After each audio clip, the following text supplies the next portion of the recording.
আমরা রব্বে কারিমকে ভয় করি না, রবের হুকুম আহকাম মানি না।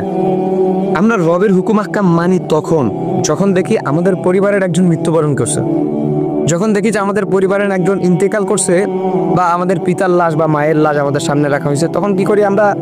10 দিন, 15 দিন, 20 দিন, 1 মাস কি করি? আমরা মসজিদে যাই, নামাজ করি। যেই ছেলেটা, যে লোকটা জীবনে নামাজে যাইতো না, জীবনে মসজিদ কোন দিকে চিনতো না, সেই ছেলেটা তার পিতামাতা ইন্তেকাল করার পরে সে নামাজে যায়। কতদিন পর্যন্ত? হাই যদি হয় 1 মাস পর্যন্ত। 1 মাস পরে সে যেই কাজ করতে যেভাবে চলতো ঠিক সেভাবেই চলে। মানে সে ভয় করলো কতক্ষণ পর্যন্ত?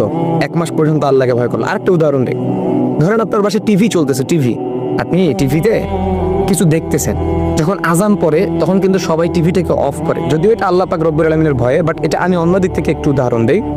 যখন তারা টিভিটাকে বন্ধ করে এটা ভেবে যে আজান পড়তেছে এখন চালানো যাবে না, আল্লাহর ভয়ে বন্ধ করে। কিন্তু আমার প্রশ্ন হচ্ছে, আপনি কি শুধু আজানের সময়টাতেই আল্লাহকে ভয় করেন? মানে আজান দিলেই আপনাকে টিভি অফ করতে হবে, আর অন্য সময় যে আল্লাহ হাবিব সাল্লাল্লাহু আলাইহি ওয়াসাল্লাম বলছেন যে এই অন্যায় কাজের মধ্যে লিপ্ত হবে না, এই জিনিসগুলো দেখা যাবে না, তখন কি আপনার আল্লাহর ভয় আসে না আপনার ভিতর? সো আমরা ভয় করতেছি কখন? যখন আজানের সময় আসে।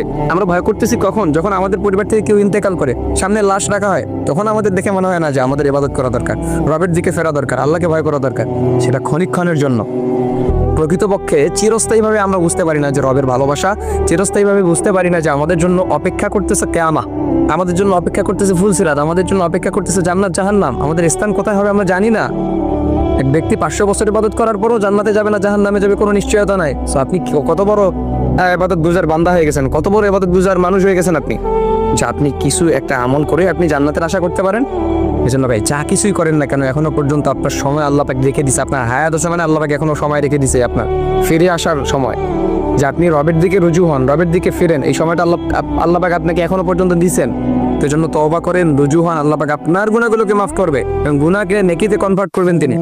সো যাই হোক, এজন্য শুধু বাস্তবতা দেখেই শিখলে হবে না, আমাদেরকে শিখতে হবে যে রব্বে কারিমের ভয় আমাদের ভিতরে থাকতে হবে। আল্লাহ পাক এজন্যই বলতেছেন ইত্তাকুল্লাহ, আমাকে ভয় করো। আল্লাহ পাক রব্বুল আলামিনকে যখন আপনি ভয় করবেন, অন্যায় কাজ, খারাপ কাজ, প্রত্যেক খারাপ কাজ থেকে আপনি নিমজ্জিত হবেন এবং রবের ইবাদত করা শুরু করবেন ইনশাআল্লাহ। এজন্য আল্লাহকে ভয় করতে